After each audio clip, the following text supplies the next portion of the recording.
Se pueden sentar.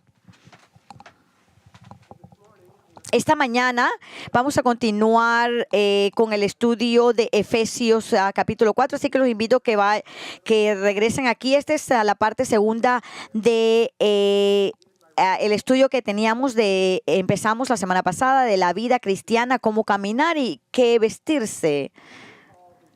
Aquí Pablo les instruye a la iglesia diciendo: esto digo pues y afirmo juntamente con el Señor, que ya no andéis así como andaban también los gentiles en la vanidad de su mente, entebrecidos en su entendimiento, excluidos de la vida de Dios por causa de la ignorancia que hay en ellos, por la dureza de su corazón. Y ellos, habiendo llegado a ser insensibles, se entregaron a la sensualidad para cometer con avidez toda clase de impureza. Pero vosotros no habéis aprendido a Cristo de esta manera, si en verdad lo oíste y habéis sido enseñados en él conforme a la verdad que hay en Jesús, que en cuanto a vuestra anterior manera de vivir, os despojáis del viejo hombre que se corrompe según los deseos engañosos, y que seáis renovados en el espíritu de vuestra mente, y os vistáis del nuevo hombre, el cual en la semejanza de Dios ha sido creado en la justicia y santidad de la verdad.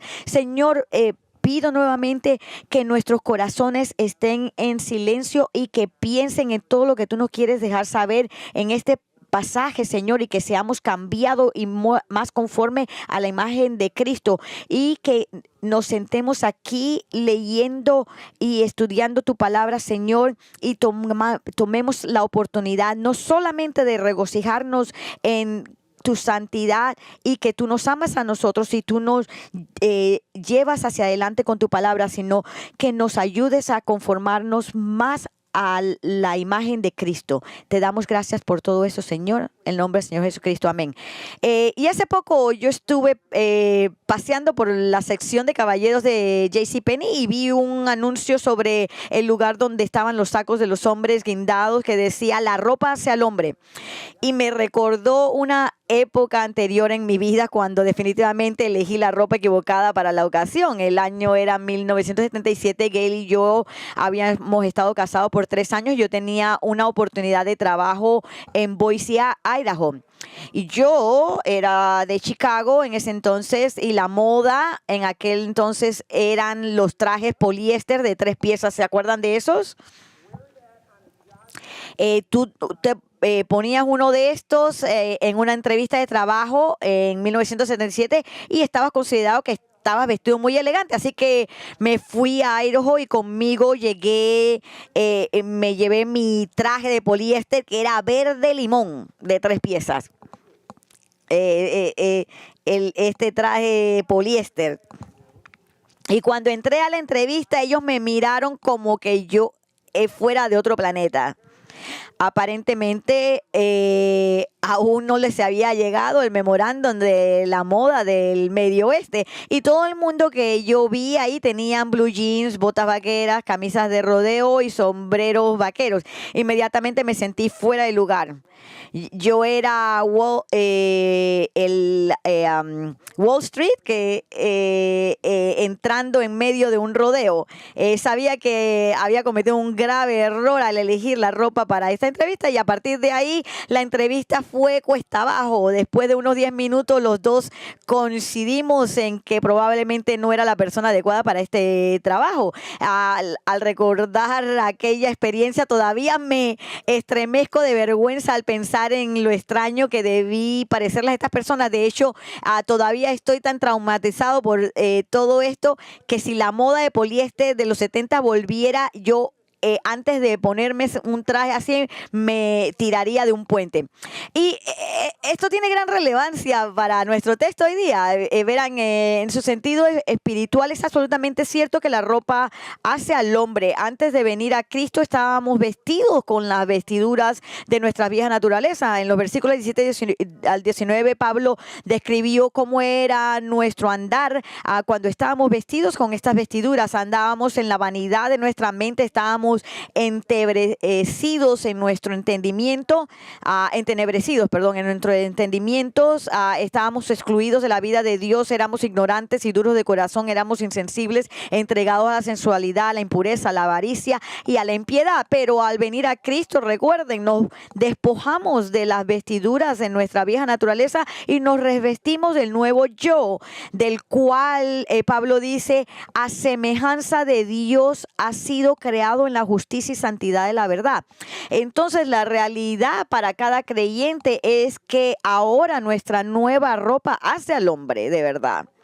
No queremos tergiversar nuestra fe ni ser un reproche para nuestro Señor y Salvador Jesucristo. No queremos vestir la ropa de nuestro nuevo yo y andar como quien aún viste las vestiduras de la depravación total. En Cristo nos vestimos de manera diferente y por lo tanto no debemos pensar ni andar de una manera diferente a la manera nueva en la que estamos pensando. Esta mañana volvemos a la segunda parte de este mensaje titulado La vida cristiana, de cómo andar y cómo debemos vestirnos. Como cristianos hemos recibido una nueva naturaleza, somos una nueva criatura en Cristo, nos hemos revestido de esta nueva naturaleza y ahora andamos en el Espíritu. Somos una creación totalmente nueva, pero aún no del todo perfecta. Tenemos pecado residente, pero ya no reina en nosotros. Ya no somos el viejo hombre corrompido, sino el nuevo hombre creado en justicia y santidad y esperando nuestra plena consumación. Así que cuando nuestro texto, Pablo contrasta el andar y el vestir de los incrédulos con el andar y el vestir de los creyentes, es un contraste en esencia entre el no cristiano cuya mente está espiritualmente vacía y oscurecida, y el cristiano cuya mente ha sido iluminada, transformada e informada por la palabra de Dios. Si usted recuerda, la semana pasada vimos en los versículos 17 y 19 que analizamos el contraste entre el andar de los creyentes y de los incrédulos, y en eso vimos cómo Pablo amonestó a la iglesia a no andar como los gentiles en la vanidad de su mente. Y esta mañana vamos a abordar los versículos 20 y 24 donde Pablo contrasta las diferencias en la vestidura entre creyentes e incrédulos, y al hacer eso Pablo nos instruye a nosotros, la iglesia, de qué es lo que se espera de aquellos que han venido a Cristo y que han sido realmente vivificados en Él. Así que quiero hacer un repaso bastante rápido de los versículos 17 y 19, donde Pablo contrasta el andar de los creyentes y los incrédulos. Así que veamos nuevamente los versículos 17 al 19. No vamos a pasar mucho tiempo en esto, pero sí les quiero recordar la memoria. Así que vamos a poner este versículo. Él dice: esto digo pues y afirmo juntamente con el Señor, que ya no andéis así como andan también los gentiles en la vanidad de su mente, entenebrecidos en su entendimiento, excluidos de la vida de Dios por causa de la ignorancia que hay en ellos por la dureza de su corazón, y ellos, habiendo llegado a ser insensibles, se entregaron a la sensualidad para cometer con avidez toda clase de impureza. Ahora, esto es muy interesante y es algo que debemos agarrar, porque generalmente se nos olvidamos esto, pero aquí Pablo nos dice que el principal defecto del incrédulo tiene su raíz en la mente, y Pablo está diciendo es que miren, que la gente va a actuar de acuerdo a la manera que piensa, y ellos van a seguir viviendo como paganos. ¿Por qué? Porque son vanos en su pensamiento y oscurecidos en su entendimiento, como consecuencia de estar separados de Dios. Todos hemos sido, hemos nacido en ese estado de depravación, y la pecaminosidad del hombre fluye nuevamente de su mente libertina. No es que los incrédulos carezcan de gran capacidad o habilidad intelectual, más bien caminar en la futilidad de la mente significa que son incapaces de razonar o pensar en maneras que resultan en una vida correcta ante un Dios santo. Ellos no pueden ni van a tener una conciencia apropiada de Dios, de acuerdo a a las verdades bíblicas, de manera que ellos caminen a las verdades bíblicas. Ellos no tienen un sentido de la verdad en frente de Dios. Los incrédulos se alejan de Dios debido a la dureza de su corazón. Y Pablo nos dice en 2 Corintios que los ojos de ellos están cegados a la verdad de Dios. Y hemos visto esto en otros versículos. En el versículo 20 vemos del crescendo de estos versículos anteriores. Pero recuerden, en Efesios 4, en los versículos 1 al 3, Pablo comenzó exhortando a los creyentes y diciéndoles andar como es digno de la vocación con que fueron llamados. Dio una definición de cómo se ve eso al decir que los creyentes deben manifestar humildad. Él está hablando de humildad, mansedumbre, paciencia, tolerancia, amor y la unidad del espíritu en el vínculo de la paz. Pero Pablo no solo dijo que quiero que caminen en una manera digna, sino que le está diciendo, les quiero enseñar cómo esa manera digna de caminar se ve. Pero entienda que Pablo no se conformó en detenerse ahí. Él quiso aclarar aún más allá de cómo debe ser el andar de un creyente al definir en términos negativos lo que no debe hacer. Y eso, él empieza con lo negativo, es lo que vimos la semana pasada y es lo que vimos ahorita que leímos los versículos 17 al 19. Y cuando llegamos al versículo 20, en nuestros textos vemos lo que yo llamo el crescendo de estos versículos anteriores. Noten lo que él dice, pero... me fascina esa palabra. Pero vosotros no habéis aprendido a Cristo de esta manera. Ahora, ese pero al principio del versículo 20 nos indica que Pablo ahora está listo para establecer otro contraste entre creyentes e incrédulos. Y él no solo le preocupa cómo caminan, sino también cómo se visten. Así que él está implicando que para caminar como creyentes nos tenemos que poner en una nueva vestidura. Y hay cosas que nos debemos quitar y cosas que nos debemos poner. Entonces, habiendo visto el contraste entre el caminar de los creyentes y los no creyentes, Pablo ahora contrasta la diferencia de vestidura del vestuario entre creyentes y no creyentes. Así que empecemos leyendo los versículos 20 al 21. Pablo dice nuevamente, pero vosotros, quienes vosotros la iglesia, no habéis aprendido a Cristo de esta manera. Si en verdad lo oísteis y habéis sido enseñados en Él, conforme a la verdad que hay en Jesús.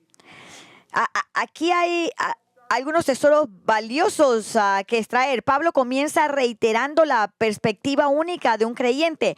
Note que las palabras de Pablo aquí evocan la imagen de aprender. Él dice como de una escuela. En otras palabras, él está evocando la imagen de una escuela y hay 3 verbos principales aquí que son extremadamente inusuales en el griego. Aprendiste a Cristo, lo escuchaste y fuiste enseñado en Él. ¿Alguna vez usted ha pensado en esto? El primer verbo, ematete, se traduce literalmente como aprendiste a Cristo. Quiero que piensen esto por un minuto. Lo que hace esto tan inusual es que generalmente no hablamos de aprender a una persona, sino que nosotros hablamos de aprender acerca de una persona. Nosotros aprendemos los hechos, aprendemos la doctrina, aprendemos una habilidad, pero la idea de aprender a una persona es una fraseología extranjera. Nosotros no hablamos de esa manera en inglés o en español. Pero bueno, ahora viniendo de Chicago, no sé si yo hablo inglés de verdad, no, no lo sé. De hecho, esta frase no se encuentra en ningún otro lugar en la Biblia. Entonces tenemos que preguntarnos qué significa. Y es importante que sepamos qué significa, porque Pablo está diciendo que Cristo mismo es el contenido de la enseñanza que los Efesios aprendieron. Y amados, no quiero que pasen desapercibido las singularidad de esto. Convertirse en cristiano es cuestión de llegar a conocer a Cristo personalmente, y quiero sugerir que la iglesia hoy día tiene un problema con esto. Nosotros tenemos que conocer a Cristo personalmente. Ciertamente comenzamos por conocerlo, aprendemos que Jesús es el Cristo, que Él es ungido, el Hijo de Dios, que es el Dios eterno que vino en carne humana. Aprendemos que vino como Dios hombre para buscar y salvar lo que había perdido, que Él tomó los pecados de los elegidos de Dios sobre sí mismo y fue a la cruz y pagó por esos pecados en su totalidad, derramando su sangre por nosotros. Y entendemos que el justo murió por los injustos para que pudiéramos estar justificados, limpios y perdonados ante Dios. Y entendemos y confirmamos que Él resucitó al tercer día, afirmando que había vencido a la muerte y provisto la expiación para todos nosotros. Y recibimos esta verdad, ¿verdad? La verdad del Evangelio, y como creyentes nos arrepentimos de nuestros pecados y pusimos nuestra fe y confianza solo en Cristo para salvación. Y estas son cosas grandiosas. E hicimos todo eso porque aprendimos acerca de quién Cristo era y lo que Él hizo y lo que nuestra necesidad era como pecadores, que necesitábamos un Salvador. Pero quiero decirles, queridos, que eso no es solo lo que necesitamos para nuestra salvación, porque hay una diferencia bien grande entre conocer acerca de alguien y conocer a alguien. Y eso es lo que Pablo está hablando aquí. El milagro se convierte y se vuelve aún más milagroso cuando abrazamos la increíble verdad de que la salvación no es solo conocer a Cristo, es conocerlo a Él personalmente. Amén. Eso debe ser un gran amén. Escuchen, el cristianismo es antes de todo una relación. Una religión. Es más, la palabra en latín religio, que significa religión, es el hombre tratando de llegar hasta Dios, pero es Dios el que vino a nosotros. Él personalmente nos agarró a nosotros. Así que nuestra fe, escúchenme, queridos hermanos, es lo que dice quiénes somos nosotros. Nosotros estamos envueltos por Dios, el Espíritu Santo. Mora en nosotros, y por lo tanto tenemos una relación con una persona real e histórica, el Dios hombre que realmente vino a la tierra y realmente se relacionó con la gente.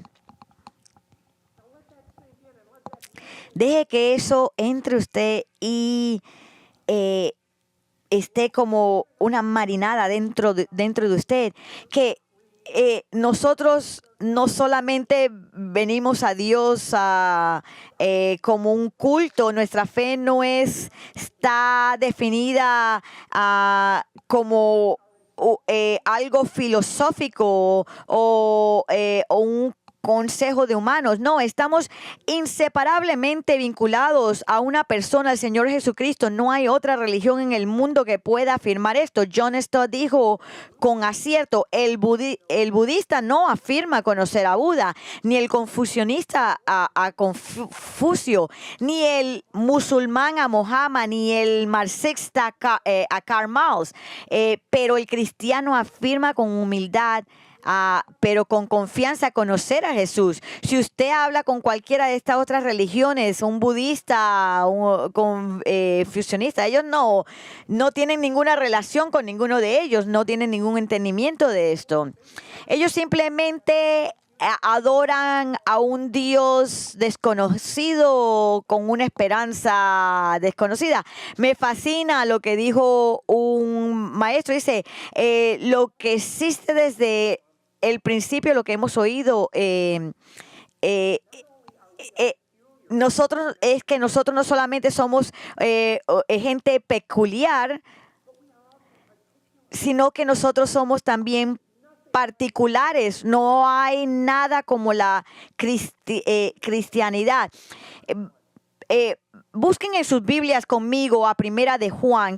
Quiero que vean a Primera de Juan capítulo 1 y los versículos 1 al 4. Me fascina.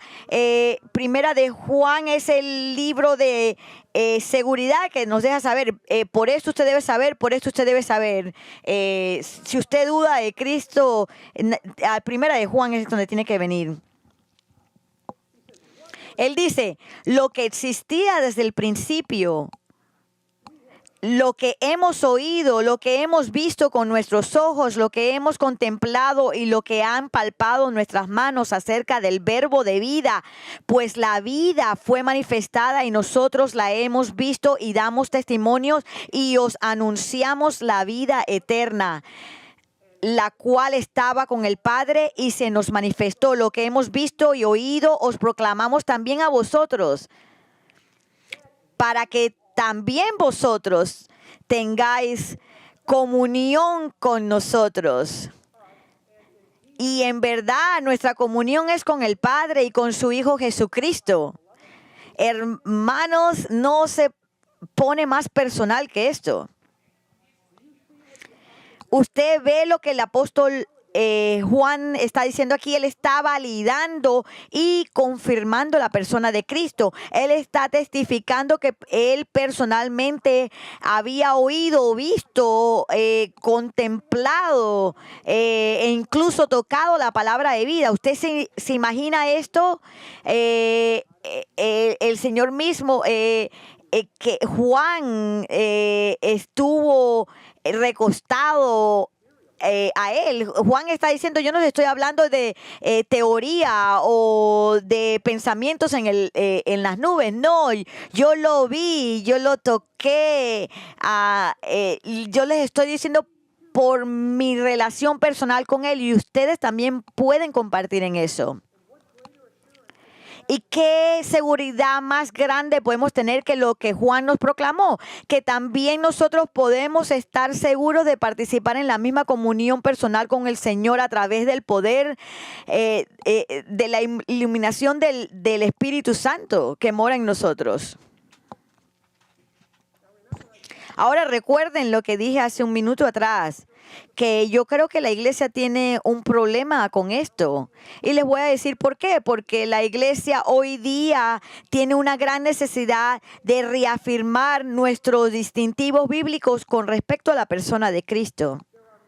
Hay muchos cristianos que hoy día se están comiendo el cuento de tendencias heréticas, engañados por aquellos que buscan forjar una nueva unidad entre todas las religiones.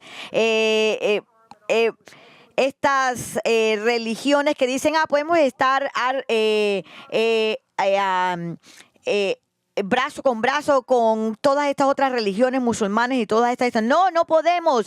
Nosotros definimos y negamos la persona de Jesucristo cuando hacemos eso. Estamos negando nuestra fe misma. Nosotros tenemos un Dios solo y no podemos comprometernos en eso.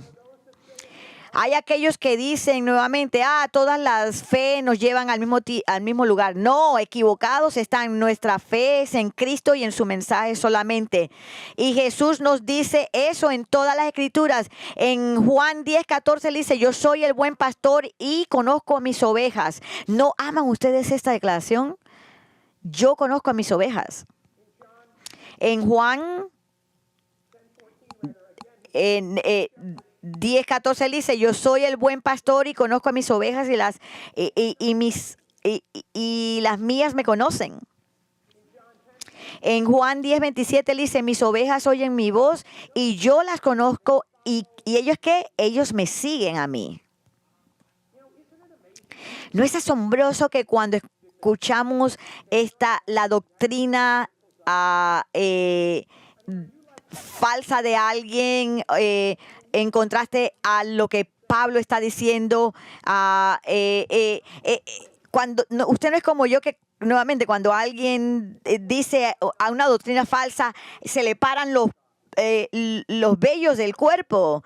Esa no es la voz que yo reconozco. Yo sé esa voz de quién es, pero no es la voz de mi Señor Jesús. Usted puede estar muy claro de las verdades. Usted sabe que cuando está escuchando la voz de nuestro Señor, que usted tiene la confianza que puede seguir eso. Hace unos años atrás, cuando Gail y yo estábamos recién casados, bueno, hace varios años atrás, pero nosotros todavía no estamos aquí fuertes.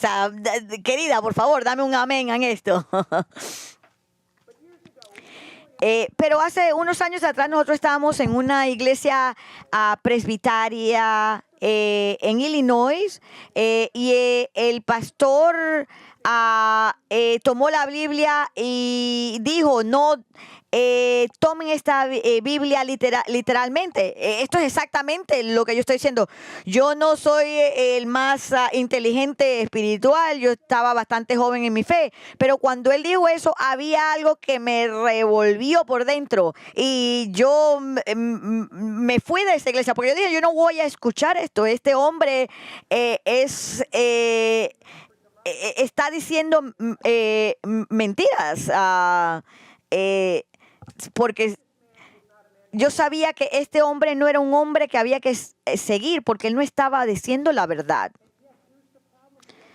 Y este es el problema, queridos, que hay muchos cristianos que no parecen ser conscientes o discernidores sobre estas cosas. Y yo me pregunto por qué. Porque hay muchos que no les apasiona la fe. ¿Y por qué es eso? Porque hay tantos que no tienen una pasión de quiénes ellos son en Jesucristo. Y he llegado a la conclusión de que muchos no son apasionados en su fe porque ellos conocen sobre Cristo, pero no han conocido a Cristo. ¿Usted escuchó lo que yo acabo de decir? Ellos han aprendido acerca de Cristo. Ellos son genios académicos, pero nunca lo han conocido a Él. Y recuerden lo que Cristo dijo en Mateo 7. Señor, que muchos vendrán a Él decir, oh, no hemos echado demonios en tu nombre, hemos predicado en tu nombre. ¿Y qué le dice Jesús a ellos? Apártense de mí, hacedores de mal, yo no los conozco. No somos apasionados porque no conocemos a Cristo. Escuchen. Si usted no conoce a Cristo, si usted mantiene a Jesús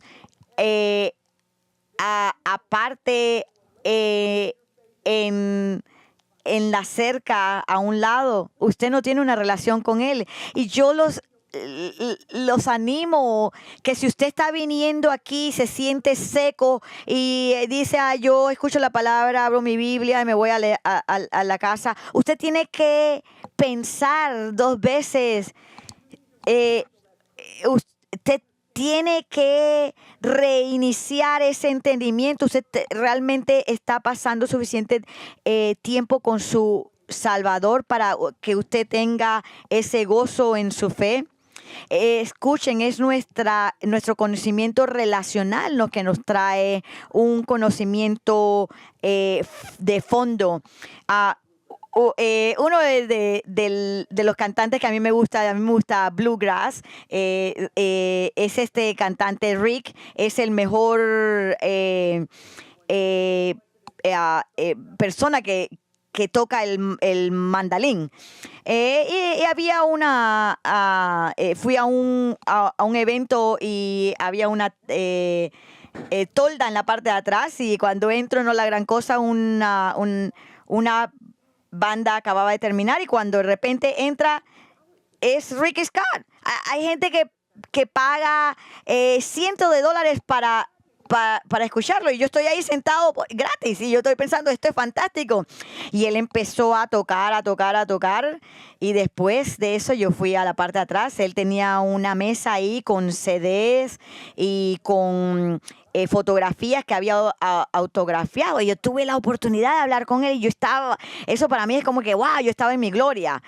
Bueno, no realmente como gloria, pero era como que es diferente el saber de alguien, y otra cosa es cuando tú personalmente interactúas con esa persona. Podemos saber de muchas personas, pero cuando tú tienes la oportunidad de literalmente hablar con alguien, es una dimensión completamente más arriba.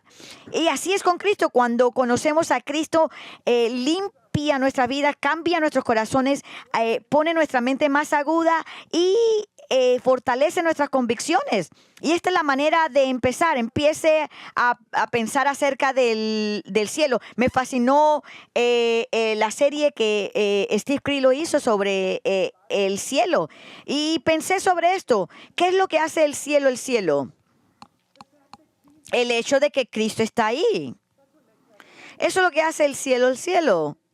Escuche, si usted puede tener todo lo que usted puede soñar del cielo, pero Cristo no está ahí, su cielo se convertiría en infierno, porque las cosas temporales de esta tierra nunca van a satisfacer lo que es eterno.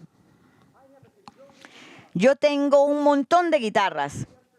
No tengo vestido de 3 piezas de poliéster ya. Pero yo puedo tener todo lo que yo quiero tener, pero sin Jesús no sería el cielo. El cielo es saber que vamos a estar con nuestro Señor y Salvador por siempre. Usted puede pensar en eso cuando usted pueda ver a su Salvador frente a frente. Me fascina esa canción que dice, solo me puedo imaginar. Wow, eso debe ser increíble cuando estemos frente a frente con Él. Eso va a ser una verdad. Es la persona de Jesús lo que hace el cielo el cielo. Note lo siguiente que dice Pablo. No habéis sido enseñado en Él de esta manera. No conoces a Cristo de esta manera. Dice, conforme a la verdad que hay en Jesús.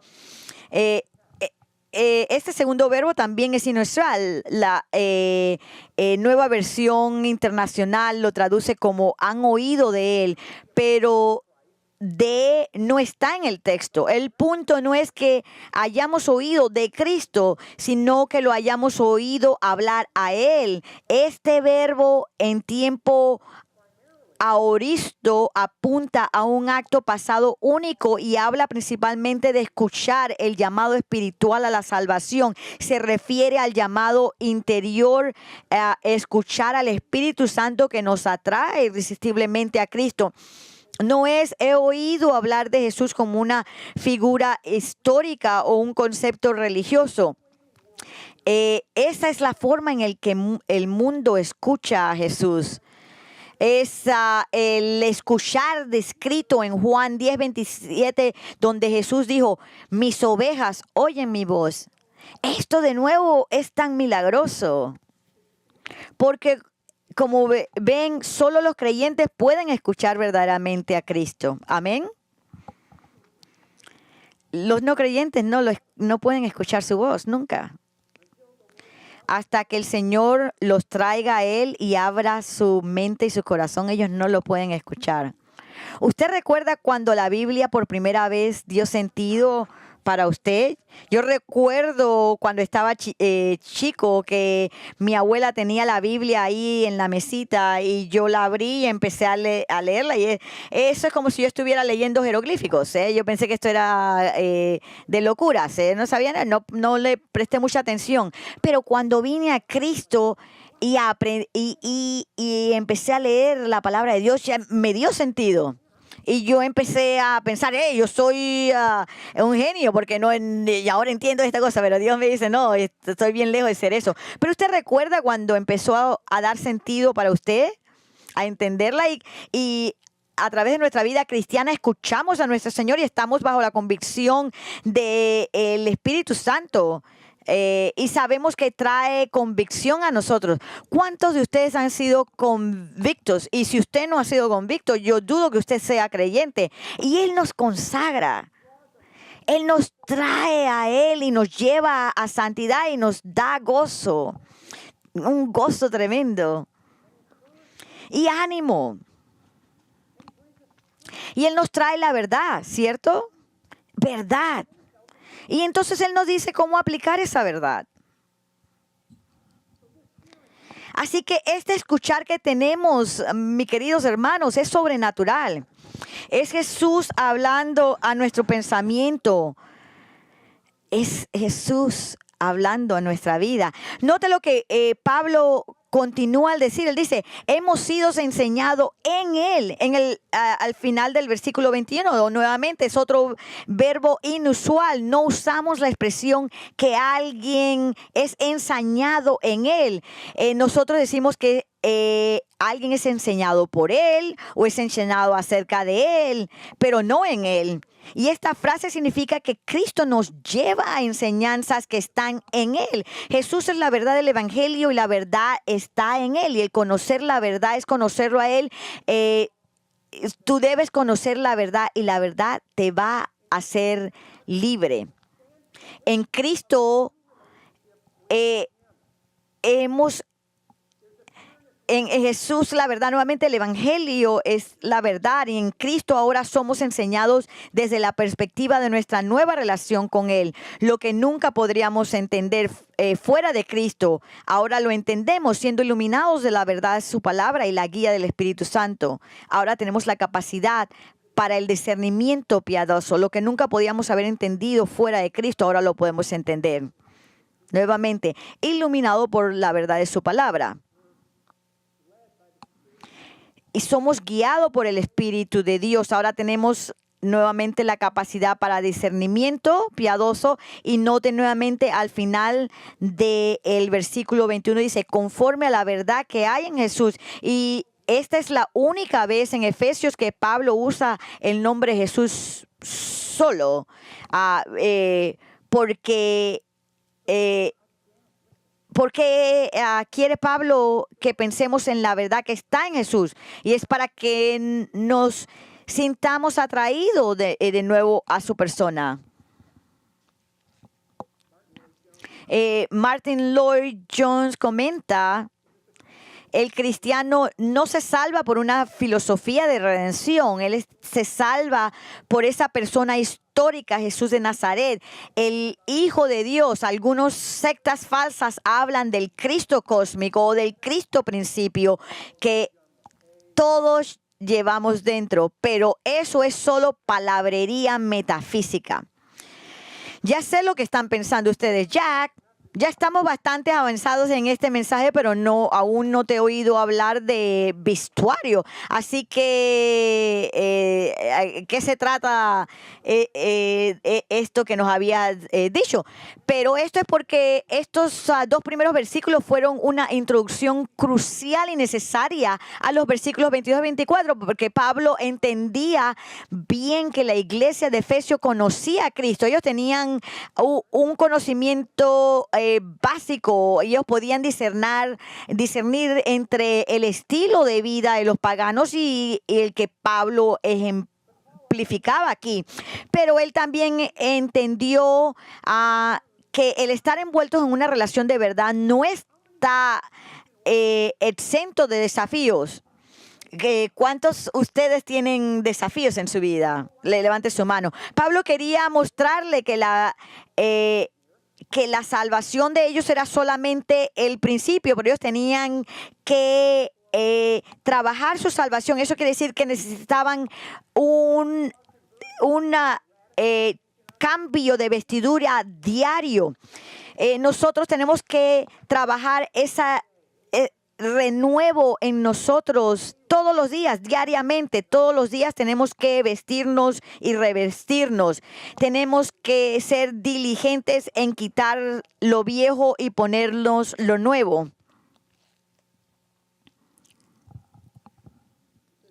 Con esto en mente, veamos los versículos 22 y 24. Le dice que en cuanto a vuestra anterior manera de vivir, os despojéis del viejo hombre que se corrompe según los deseos engañosos, y que seáis renovados en el espíritu de vuestra mente, y os vistáis del nuevo hombre, el cual en la semejanza de Dios ha sido creado en la justicia y santidad de la verdad.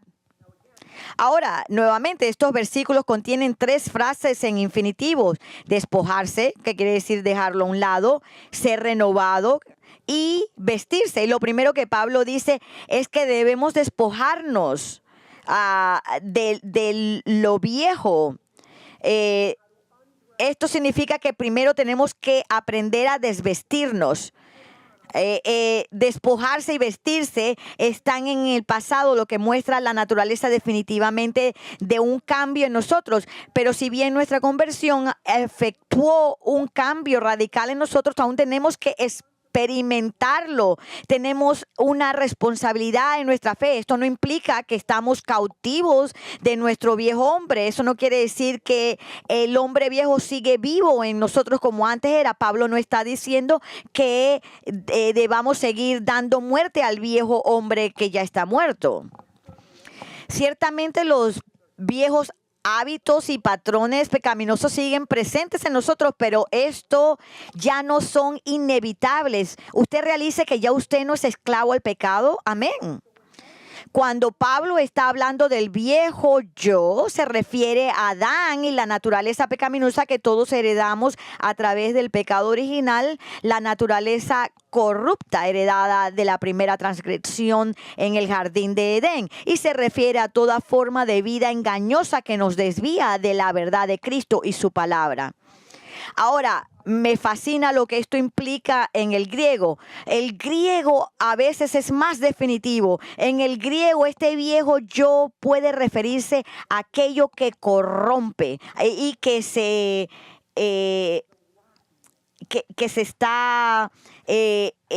vuelve putrefacto. La idea de esta palabra es de un cadáver pudriéndose y descomponiéndose. Y empeorando progresivamente. Así que si usted continúa de esta manera, usted va a herer. De niño a mí me encantaba ensuciarme. Yo usaba el sucio como si fuera una insignia de honor. Cuando tenía que bañarme, no quería lavarme toda esa suciedad que había ganado con tanto esfuerzo. Así que mi mamá me metía a la bañera, espolvoreaba tierra, y yo lo que hacía es que espolvoreaba tierra alrededor de los bordes, drenaba la bañera para que dejara un anillo sucio, y me mojaba un poco el pelo, me envolvía en una toalla y le decía a mi mamá: estoy listo, estoy limpio. Nuevamente tomaba un poquito de agua, lo ponía en mis pies, y le decía a mi mamá: nuevamente estoy limpio. Y pensé para mí, ella nunca se va a dar cuenta que no estoy. Y cuando mi mamá entraba en ese baño, nada más tenía que olerme y me quitó de inmediato la toalla y me arrojó de vuelta a la bañera, y me ha empezado a restregar tan fuerte en mi vida que nunca he tenido una restregada así. Usted entiende la idea, sabe cómo es.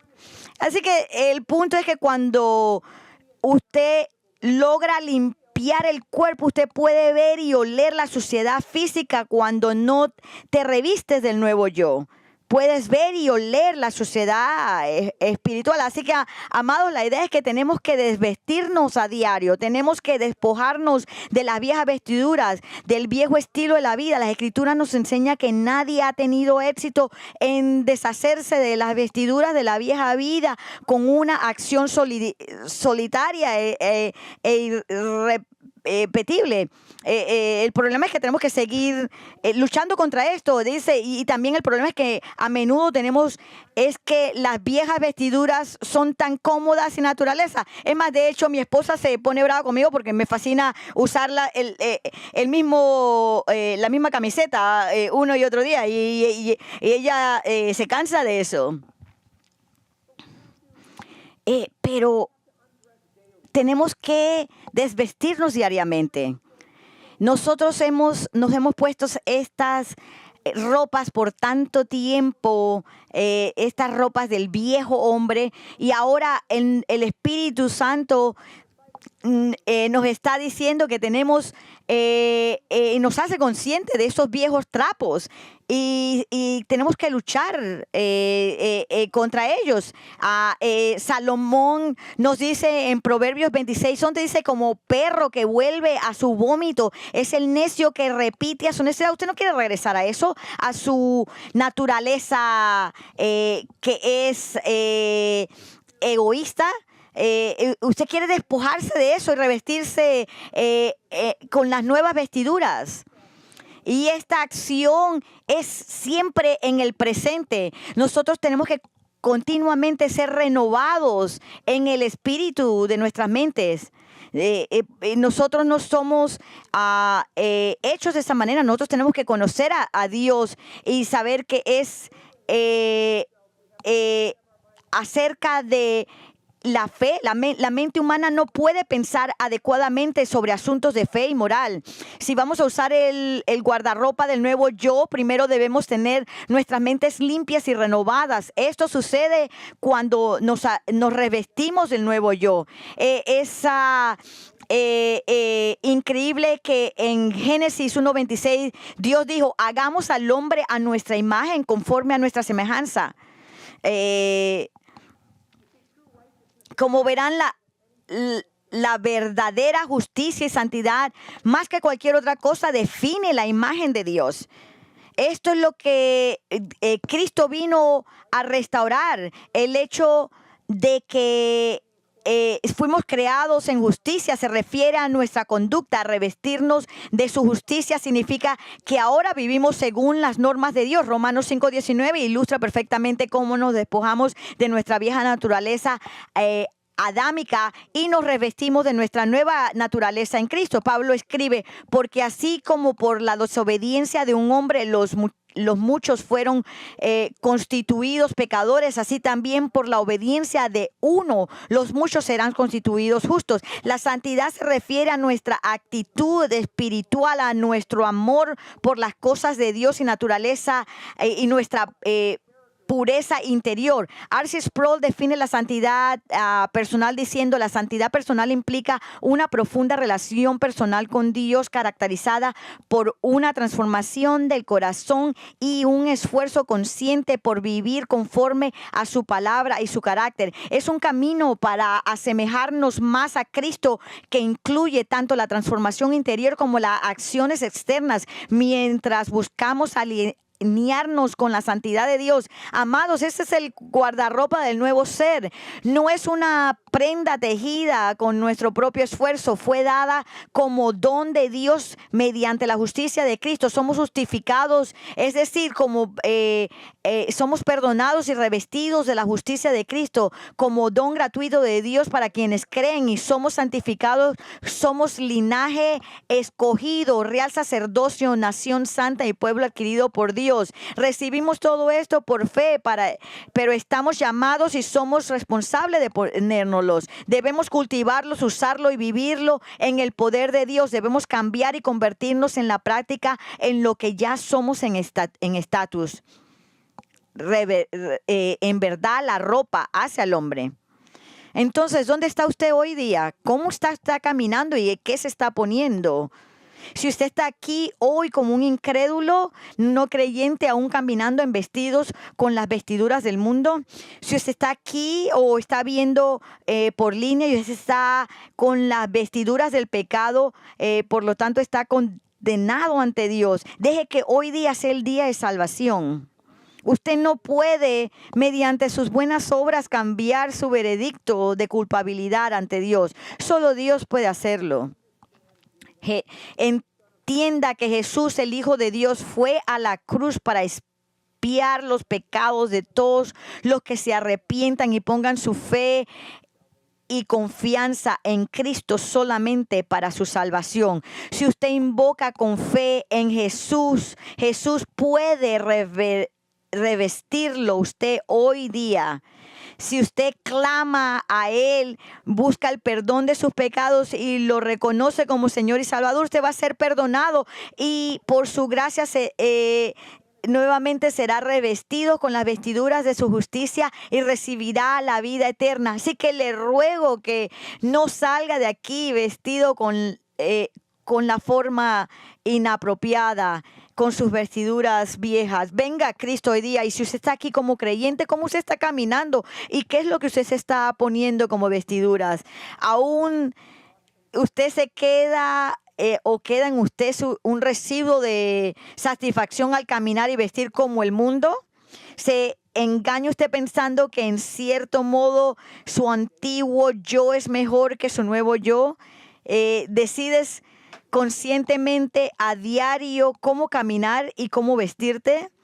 ¿Te ocupas de tu salvación con temor y temblor? ¿Te das cuenta de que en tu nuevo yo Dios produce en vosotros tanto el querer como el hacer para su beneplácito? ¿Te estás disciplinando para ser piadoso, amados? Escucha con atención. Tenemos nuestra parte que hacer, tanto andando dignamente y vistiéndonos con las divinas vestiduras de Cristo. Diariamente debemos despojarnos del viejo hombre. Diariamente debemos rechazar todas las tentaciones pecaminosas que provienen de la lujuria de la carne, la lujuria de los ojos y la soberbia de la vida. Diariamente necesitamos estar en la palabra. Diariamente necesitamos andar y renovar nuestra mente en el Espíritu. Diariamente debemos despojarnos de lo viejo y revestirnos de lo nuevo. Que nuestro andar y nuestras vestiduras reflejen siempre la justicia y la santidad de Dios, para que diariamente nuestras vidas le den gloria y honor a Él. Padre, te damos gracias por la nueva vida que tenemos en Cristo. Señor, sabemos que en un tiempo éramos extraños de ti, de tu amor, pero tú nos has traído a ti, Señor, y te pedimos, Señor, que nos ayudes a trabajar nuestra salvación de manera que te demos honra a ti, Señor. Nuestros corazones realmente están en tus manos, Señor, y te pido que diariamente conquistes nuestros corazones y nos captures, Señor, para que te honremos, Señor. Te pedimos sabiduría, Señor, para que nuestras mentes sean renovadas, Señor. Que tú nos mantengas a un lado de la corrupción, Señor. Que nos ayudes diariamente a revestirnos con la vestidura de nuestra salvación, Señor. Y oramos, Señor, que realmente nos des un deseo de buscar tu justicia, Señor. Que nos des la sabiduría de Salomón, nos ayudes a conocer que el noble perseguir tu justicia es lo que nos mantiene, y que mantengas nuestros ojos claros y nuestras conciencias inocentes delante de ti, y que tu gracia esté dentro de nosotros y tu gloria sea magnificada en nosotros. Oro esto en el nombre de nuestro Señor Jesucristo. Amén.